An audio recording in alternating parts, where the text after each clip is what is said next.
Ma'am पण तुम्ही कधी तुमचे जी स्क्रिप्ट आहे स्टेजवर कधी विसरला आहात का की आज मी वाक्यच विसरले माझी, असं कधी झालंय कोणत्या नाटकादरम्यान?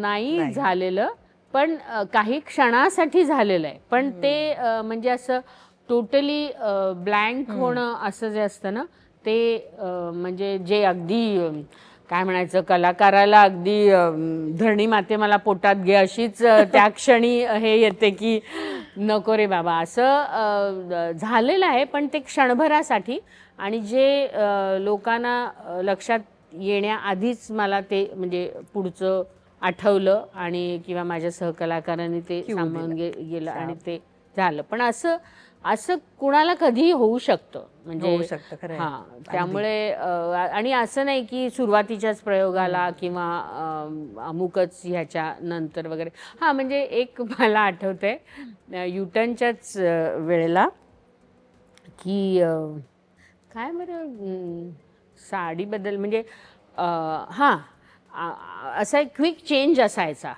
त्याच्यामध्ये की मी सगळं ते आतमध्ये विंगच्या कडेलाच तशी अंधारात मिणमिणत्या दिव्यात साड्या अशा निऱ्याकडून लावून ठेवलेल्या असायच्या आणि मी जाते आणि पर्टिक्युलर सेकंदात ते त्याचं म्युझिक आणि हे होईपर्यंत मी पुढची साडी नेसून येते. तर एकदा असं झालं होतं की मी इथे हात म्हणजे 3 साड्या अशा ठेवलेल्या असायच्या 3 ब्लॅकआउटच्या वेळेला.